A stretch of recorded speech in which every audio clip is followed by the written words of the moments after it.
Ukraine का एक शहर जिसका नाम कोनोटॉप है, जिसे हमेशा से चुड़ैलों का जन्म स्थान माना जाता है।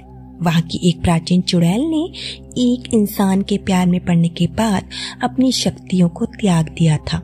लेकिन जब रशिया का यूक्रेन के साथ युद्ध शुरू हुआ, रशियन सोल्जर्स ने शहर पर कब्जा कर लिया और उसके प्रेमी की बेरहमी से हत्या कर दी। तब वो चुड़ैल उनसे बदला लेने का फैसला करती है। दोस्तों, आज मैं एक्सप्लेन करूंगी 2024 में रिलीज हुई movie the which revenge. Film की शुरुआत यूक्रेन के एक शहर कोनोटॉप में रहने वाली लड़की ओलेना से होती है, जो अपने मंगेतर आंद्रे से जुड़े एक बुरे सपने से जागती है। आंद्रे और ओलेना एक दूसरे से प्यार करते हैं और जल्द ही शादी करने वाले हैं। उनका एक डॉग भी उन्हीं के साथ रहता है। अगली सुबह ओलेना अपने उस सपने का जिक्र अपनी आंटी से करती है, जिसमें आंद्रे का जिक्र था, और उसे बताती है कि आंद्रे की मौत होने वाली है। ये सुनने के बाद आंटी उससे कहती है कि आंद्रे को बचाने के लिए ओलेना को उसे कहीं दूर भेज देना चाहिए। अब ओलेना और आंद्रे एक साथ काफी रोमांटिक टाइम स्पेंड करते हैं। साल है फरवरी 2022। हमें पता चला कि रशिया ने यूक्रेन के कई बॉर्डर्स पर हमला करके कब्जा कर लिया है और रूसी सैनिक यूक्रेन के एक्टिविस्ट और बाकी मेंबर्स को अरेस्ट कर रहे हैं। इन सब से ओलेना काफी डर गई थी, जिसके बाद आंद्रे और ओलेना किसी सेफ जगह जाने की तैयारी करते हैं, लेकिन रूसी सैनिक हर तरफ फैले हुए थे। आंद्रे का प्लान ओलेना को किसी सेफ जगह पहुंचाकर वापस आर्मी ज्वाइन करने का था। ओलेना बताती है कि जंगल में ही उसकी आंटी का घर है, वो वहाँ सेफ रहेगी, लेकिन आंद्रे को डर है कि कहीं रूसी सैनिक उन्हें वहाँ ढूंढ ना ले। ओलेना बताती है कि वर्ल्ड वॉर 2 के वक्त भी उसकी आंटी के घर को कोई ढूंढ नहीं पाया था, इसलिए वो चिंता ना करे। आंद्रे उसकी बात मान जाता है और वो ओलेना की आंटी के घर जाने के लिए निकल पड़ते हैं। लेकिन रास्ते में उन्हें कुछ रूसी सैनिक मिल जाते हैं और उनकी कार रुकवा कर पूछताछ करने लगे। आंद्रे उन्हें बताता है कि वो सिविलियन है और अपनी आंटी के घर जा रहे हैं। वहाँ खड़ा बैंडोस नाम का एक सोल्जर ओलेना के साथ गलत हरकतें करने लगा। फिर एक रूसी सैनिक अपने चीफ को कोने में ले जाकर कहता है कि उनके टैंक की हालत ठीक नहीं है, तो क्यों ना वो आंद्रे और ओलेना को मारकर उनकी कार और बाकी सामान ले लें, और उनके पास पैसे भी जरूर होंगे, और वैसे भी यूक्रेन के लोग उनसे नफरत करते हैं, तो उनके बारे में इतना क्या सोचना। यहाँ उनका प्लान उन्हें मार कर लूटने का था। चीफ उनकी बात से सहमत दिखा और अपने सोल्जर्स से कहता है कि इस बारे में बाहर खबर नहीं जानी चाहिए। अब यहाँ वो सोल्जर्स आंद्रे को कार से बाहर निकलने के लिए कहते हैं। आंद्रे समझ गया कि सोल्जर्स उन्हें मारने वाले हैं, इसीलिए वो अपनी गन से सोल्जर्स को शूट करके भाग जाता है। इस बीच एक रशियन सोल्जर की मौत हो गई और एक बुरी तरह घायल हो गया था। चीफ यहाँ कहता है कि अब तक उसने जितनी भी वॉर लड़ी है उसमें उसका एक भी सोल्जर नहीं मारा गया था, और यूक्रेन में तो अभी तक वॉर शुरू भी नहीं हुई और उसने ऑलरेडी अपना एक सोल्जर खो दिया है। उधर ओलेना भी अपनी आंटी के घर पहुंच चुकी थी। आंद्रे को दिल में गोली लगी है और उसकी मौत हो जाती है। ओलेना का सपना हकीकत बन चुका था। उसके लिए दर्द सहन कर पाना मुश्किल है, और यहाँ हमें पता चलता कि ओलेना असल में एक विच है, लेकिन आंद्रे के साथ प्यार में पड़ने के बाद से उसने अपनी शक्तियाँ त्याग दी थी और अब वो आंद्रे की मौत का बदला लेना चाहती है। लेकिन वो उसके कातिलों को आसान मौत नहीं देने वाली, वो उन्हें तड़पा तड़पा कर मारने की कसम खाती है। वो अपनी कलाई में बने टैटू, जो असल में बेड़ियां थी, उन्हें काट देती है और एक बार फिर आम लड़की से विच में तब्दील हो गई। उधर चीफ अपने सोल्जर्स को बताता है कि उनके फूड सप्लाई टैंक पर यूक्रेन सोल्जर्स ने हमला कर दिया है, मतलब अब उनके पास खाने का सामान नहीं पहुंच पाएगा। लेकिन अब उन्हें यूक्रेन के लोगों पर हमला करने का ग्रीन सिग्नल मिल चुका था। वो यूक्रेन के लोगों के साथ जो करना चाहते हैं कर सकते हैं, मतलब यहाँ से उनके वैश्यपन की शुरुआत होने वाली है। जिसके बाद हम उन सोल्जर्स को एक आर्मी के घर पर देखते हैं, जहाँ वो लूटने के इरादे से आए थे।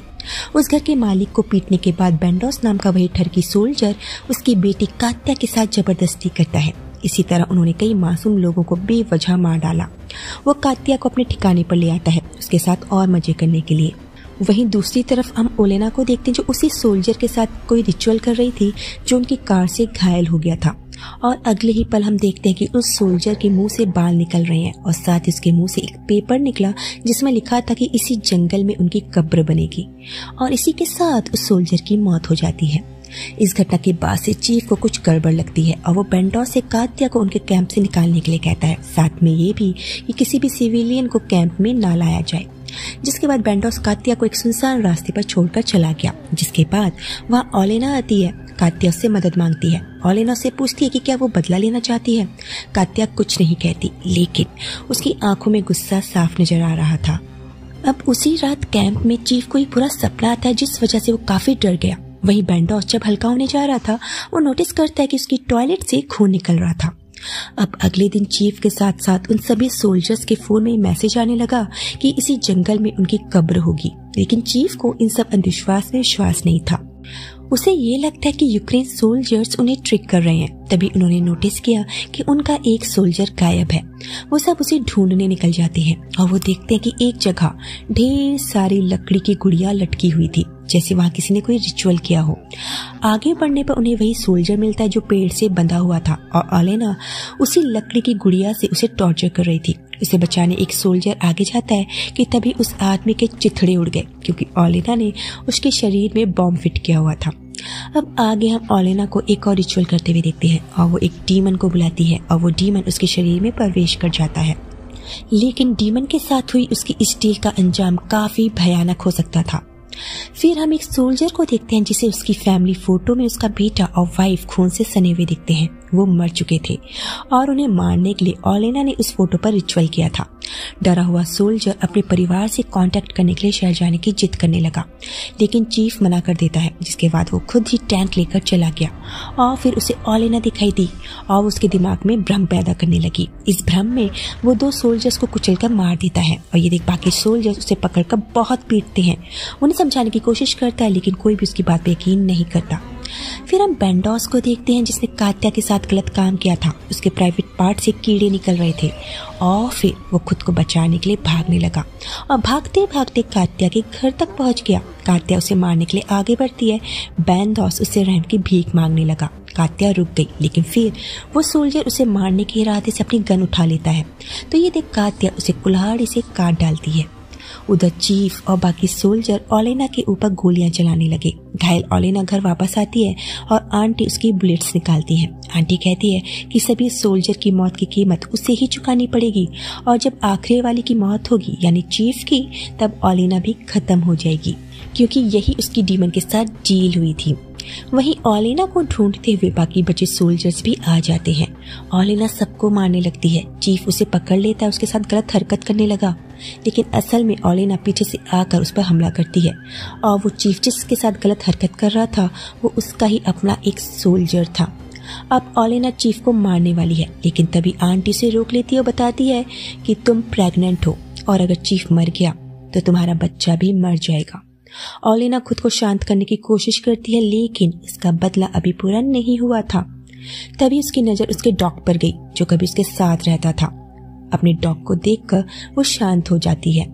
आंटी ओलेना से कहती है कि बदला लेने के लिए उसे चीफ को मारने की जरूरत नहीं है।